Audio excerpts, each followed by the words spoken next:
Hello, DYE students and families. I'm Mrs. Sanders, and I'm both teacher and parent. I teach 4th grade ELA here at David Urey, and I also have a 1st grader named Maddox. I was super excited when I got asked to read for this book. It's a super awesome book, and I'm glad you're here to join us. Let's get started. Lenore, 4th grade parrot. Hola. That's one of my favorite words because I come from Puerto Rico, and that's how people there say hello. The Spanish for please is por favor, and thank you is gracias. Those 3 words cover a variety of situations. Another of my favorite words is nevermore, because that's a refrain in a poem called The Raven. A refrain is a word you say over and over. I like to say things over and over. But I don't like to say, Polly wants a cracker. I don't know why some people think I should.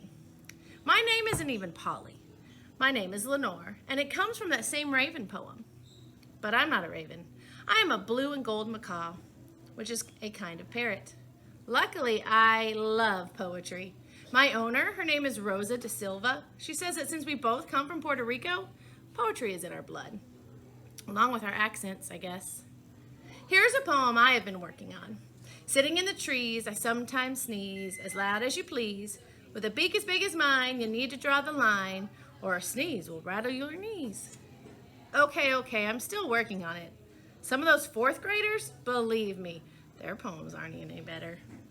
Good poetry or bad, I like being in school with Rosa and the kids. When Rosa first got me, she'd leave me home while she went to the school to teach. All day long, nobody else was there. Mr. Da Silva works in a bank. The Da Silva kids go to their own schools, and being alone made me crazy. I started to pluck my feathers. That made Rosa crazy. She was like, eek, I'm going to end up with a bald bird. Now she brings me to the classroom where she teaches. The kids there call her Mrs. Da Silva instead of Rosa. When we're in school, I have to remember to call her Mrs. Da Silva too. Such a chore, such a bore. Not Rosa, por favor. It's Mrs. Da Silva in school. That's the rule if you want to be cool. This is hard to remember. I also have to remember there are other words I'm not supposed to say in school either. I think school has too many rules. Sometimes if Rosa and her family have to go someplace and stay out late, she'll leave me here in the classroom overnight. That's okay. I don't mind. Once in a while. But that's how I got to meet the squirrel. This is what happened. One day, this squirrel, he comes running in. I've seen him before, but I don't know his name, and he's got this big, ugly dog chasing him. And the dog's got a fish tank on a rolling cart chasing him. The squirrel, he can't fly, but he knows up is safer than down. He goes running up the stand that holds my cage, and then he sits on top and yells down to the dog, "You're ugly and your mother has fleas." I don't know about the mama with the fleas, but I think to myself, surely this dog can't argue about ugly. Senor Dog, he's jumping up in the air trying to tip the cage over, and he goes, "Yeah, you rodent. You come down here and say that." The water in the fish tank is going slosh, slosh. "Whoa, chicos," I tell them. "Careful of the innocent bystander." There's a little rat too, but Senor Dog isn't interested in him. Just a squirrel. The rat calls up to the squirrel, "I'll get some help so there's more of us, like the fish said." The dog keeps barking, so I start squawking. The squirrel is making my cage sway like the boat that brought me here. I say to the squirrel, "You ever hear the term seasick?" Next thing I know, the rat comes running back in with a hamster and a rabbit. It's like a convention of small mammals, plus fish. The dog, he ignores them all and keeps yapping at the squirrel. And those small mammal guys, they don't know what to do. They're just running around in circles. The rat squeaks, "Somebody do something!" The hamster's trying to count how many of them there are, but every time somebody moves, he loses track and has to start all over. The rabbit is full of useless advice. She's all like, "Don't let him get you." I think the squirrel already thought of that. The fish look like they're beginning to get seasick too. Then wham, bam, that clumsy dog knocks my cage down. My feathers are ruffled, but I don't get hurt because I land on a pile of papier-mâché fruits and vegetables the kids have been making for some sort of art contest. "Sorry," the squirrel says to me as he dashes for the door, but the dog, he's rude. He never says a word of apology. He's just all, "Get back here, you. You, squirrel. The fish still drug along behind on that bumping, swaying, sloshing cart are all like glug glug. The rat and the others, they start to follow. I squawk, "Hola, don't leave me on the floor," as you go out the door without even a nevermore. The rat is the only one left. Slowest because he's always staying close to the walls, not wanting to cross the open space of the room. So he comes back and unlatches my cage. Thank you so much for joining me with that chapter, and I hope you guys continue to tune in. This is an awesome book. Keep reading.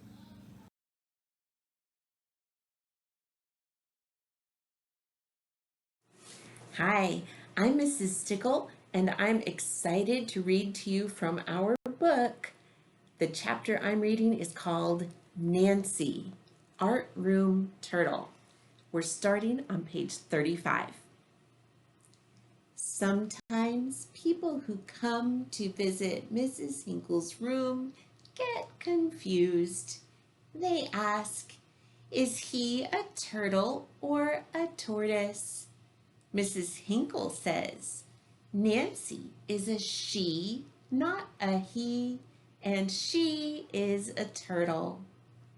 Mrs. Hinkle and we think there's a big difference between turtles and tortoises.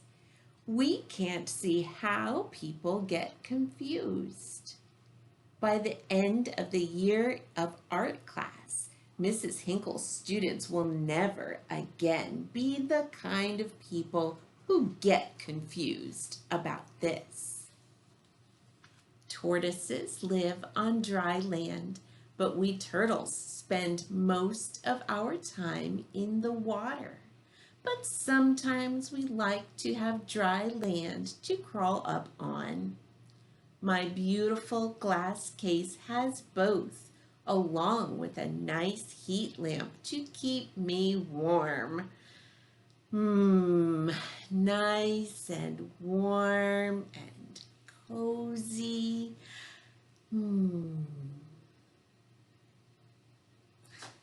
I'm sorry, I fell asleep there under the lamp. Where was I? Oh, yes. I am a mud turtle, so I'll never grow bigger than 6 inches. This makes me the right size for Mrs. Hinkle to sometimes take me out of my glass case and set me on the table so the boys and girls can see me better. Don't poke at Nancy or try to pick her up, Mrs. Hinkle says. She's very shy. It's nice to have someone else around to explain that you're not unfriendly, but only shy. Mrs. Hinkle teaches art. Even though I'm shy, I like that the children ask if I can come out of my case so they can use me as a model. Mrs. Hinkle gives me a piece of melon or lettuce to munch on so that I will stay still and not explore the table too much while my picture is being drawn. I like to have my picture drawn, but I also like to draw my own pictures. Sometimes Mrs. Hinkle pours food coloring onto a piece of foil and lets me walk through it. Then she sets down a piece of art paper and I walk onto that, leaving colored footprints with my little webbed feet. We don't put paint on a turtle's shell, Mrs. Hinkle says, but a little bit of food coloring won't hurt Nancy's feet. One afternoon, after waking up from a nap and finding that all the children, and Mrs. Hinkle too, had left, I was admiring all the new pictures Mrs. Hinkle had hung up that day. The children had been very excited and had talked about the artist who would be visiting the next day. An artist who was going from school to judge pictures and give out prizes for the best pictures.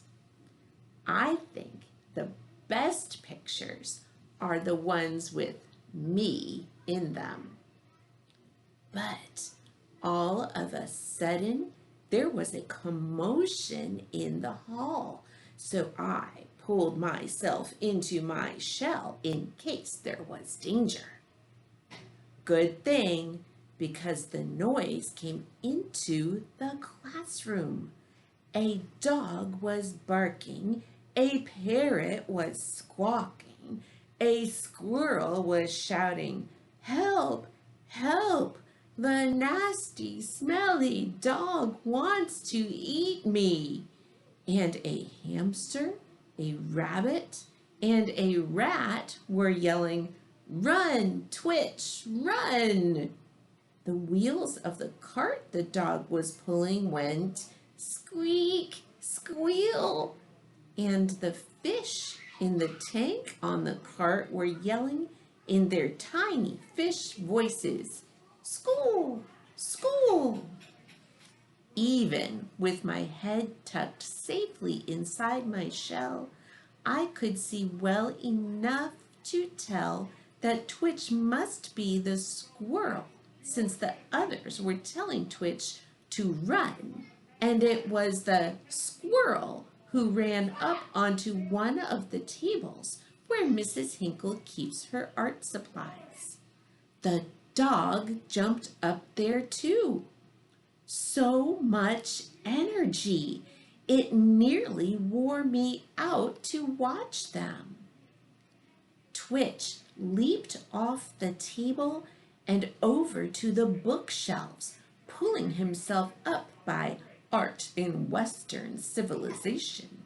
And the dog couldn't follow because the rope that tied him to the leg of the cart wasn't long enough.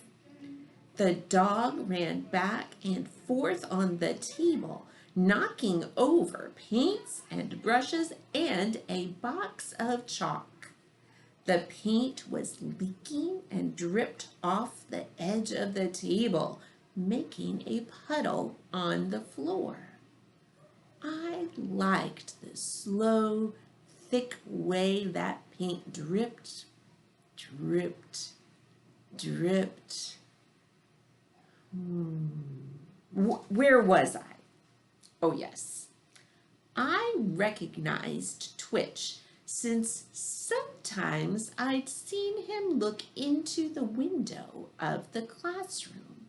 Still, because I'm shy, I'd never talked to him before. But now that he was in danger, I wanted to help. It's scary when someone wants to eat you. I called over, "Excuse me, Mr. Squirrel, sir?" This was very abrupt of me. Turtle manners call for long and slow and proper introductions. But this was an emergency.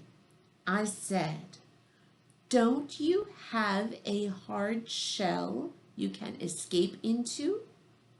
"Nope," Twitch said, springing from one bookcase to another. "Just fur." Fur is not nearly as useful as a hard shell. I asked, "Do you have a stink gland?" "Don't I wish!" Twitch bounded from the bookcase to Mrs. Hinkle's desk, to her chair, to the floor. My goodness, could he move fast? The dog could move fast too, but when he jumped off the art table, his fish tank cart swung around and knocked into my table. My case tipped. I pulled all the way into my shell again. My case teetered. I closed my eyes.